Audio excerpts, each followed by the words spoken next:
एक बूढ़े कौवे ने बताया कि कभी भी ये 3 बातें अपने पत्नी को नहीं बताना चाहिए, चाहे आपकी पत्नी कितनी भी प्यारी हो। नमस्कार दोस्तों, आप सभी का स्वागत है आपके अपने चैनल फर्स्ट टाइम स्टोरी में। जी हाँ दोस्तों, आज की कहानी में हम लोग जानने वाले हैं कि वो कौन सी 3 बातें हैं जिसे कभी भी अपने पत्नी को नहीं बताना चाहिए, वरना आप मुसीबत में फंस सकते हैं। तो दोस्तों, आज की कहानी बहुत ही मार्मिक होने वाली है, इसलिए आप लोग कहानी को पूरा सुनना। चलिए दोस्तों, कहानी को शुरू करें उससे पहले आप लोग चैनल को सब्सक्राइब और वीडियो को लाइक कर दीजिए। एक बार की बात है, एक गांव में एक राजा और रानी रहा करते थे। दोस्तों, दुख की बात यह है कि उनका कोई भी संतान नहीं था। राजा और रानी अपने संतान के लिए बहुत इलाज करा चुके थे, चिकित्सा से लेकर यानी कहे तो दोस्तों जड़ी बूटी सब कुछ उनका इलाज हो चुका था। राजा रानी अब कहे तो विश्वास छोड़ दिए थे कि उनकी संतान होगी।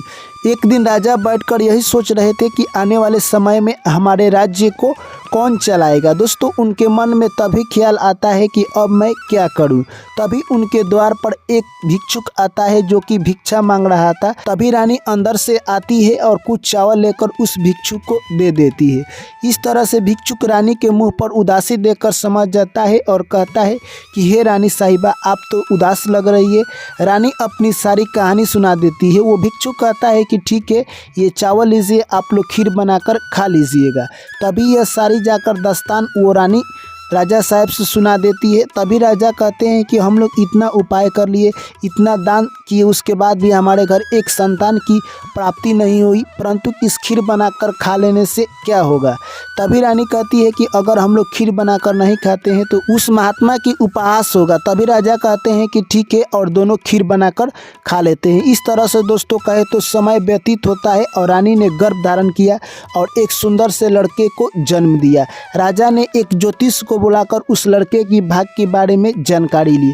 तभी ज्योतिष चिंता में पड़ जाते हैं और कहते हैं कि इस लड़के का उम्र सिर्फ 14 वर्ष है। यह सब जानकर दोस्तों राजा काफ़ी दंग रह जाते हैं और सोचते हैं कि कोई बात नहीं, 14 वर्ष तो है। दोस्तों, इस तरह से राजा अपने लड़के को अच्छी तरह से शिक्षा देने लगे और तीर धनुष और विद्या अच्छी तरह से वो लड़का जब ग्रहण कर लेता है तब उसकी उम्र लगभग 12 वर्ष हो जाती है। राजा सोचते हैं कि मैं अपने लड़के की शादी एक राजकुमारी से कर देता हूं और अपने एक पास राज्य के एक राजकुमारी से शादी कर देते हैं। इस तरह से लड़का का जीवन अच्छी तरह व्यतीत होने लगा।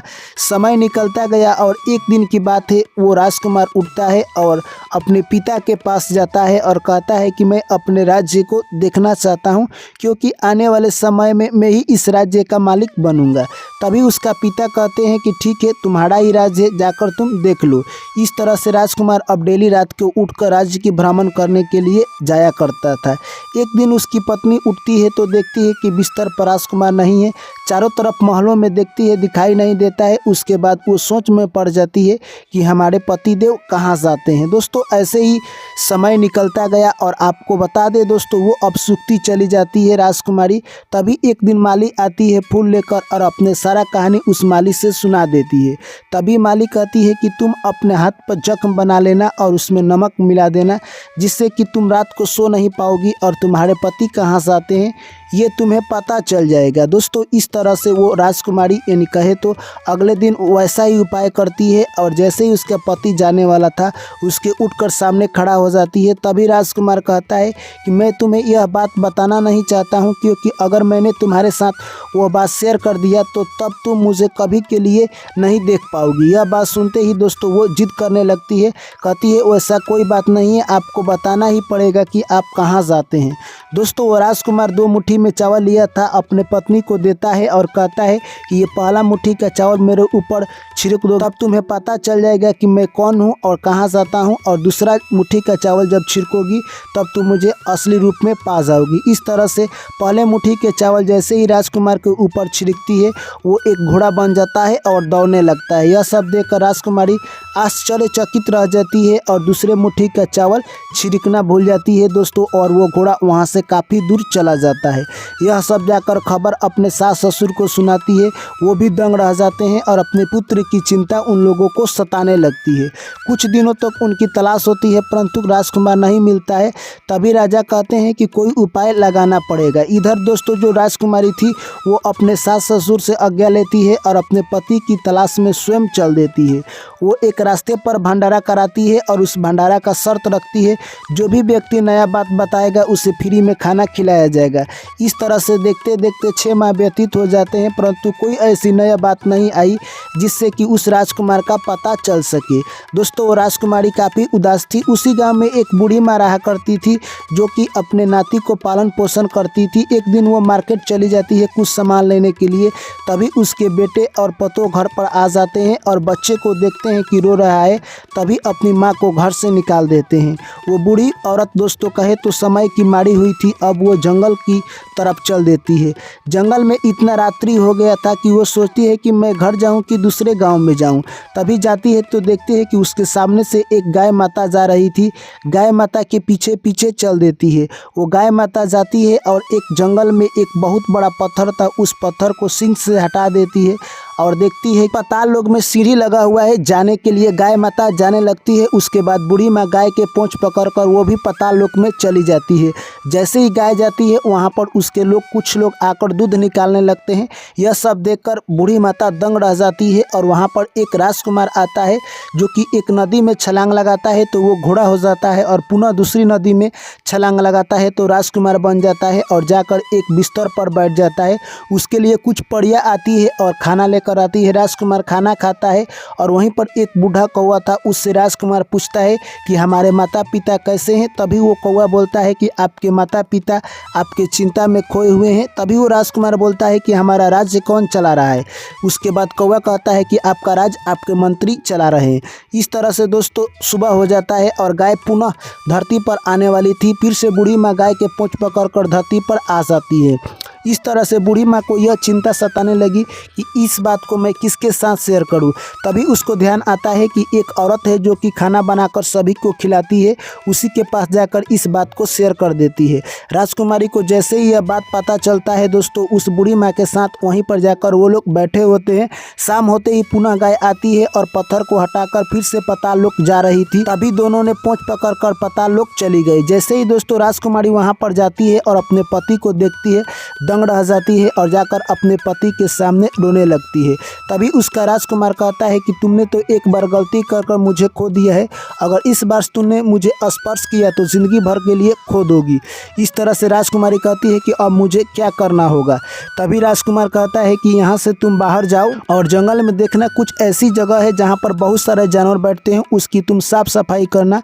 और सूर्यदेव उसी रास्ते से जाते हैं। अगर वो साफ सफाई उस जंगल के देखेंगे तब प्रसन्न होंगे और तुम्हें वरदान मांगने के लिए कहेंगे। तब तुम सूर्य रथ का दहिना घोड़ा मांग लेना। इस तरह से गाय के पूंछ धोकर वो बाहर आ जाती है और उस जंगल की साफ सफाई करती है। अगले दिन सूर्य भगवान वहीं से जा रहे थे और साफ सफाई देखकर रुक जाते हैं और कहते हैं कि कौन सा ऐसा व्यक्ति है जो कि इस जंगल की इतनी अच्छा साफ सफाई किया है। दोस्तों तभी वो राजकुमारी सामने आ जाती है। सूर्य देवता कहते हैं कि मांगो तुम्हें वरदान में क्या चाहिए। तभी वो राजकुमारी कहती है कि आपके रथ का दहिना घोड़ा चाहिए। सूर्य देवता कहते हैं कि नहीं तुम दूसरा वरदान मांग सकती हो। वो राजकुमारी कहती है कि नहीं मुझे वही चाहिए। तभी सूर्य देवता कहते हैं कि ठीक है इसके लिए तुम्हें पाताल लोक जाना पड़ेगा।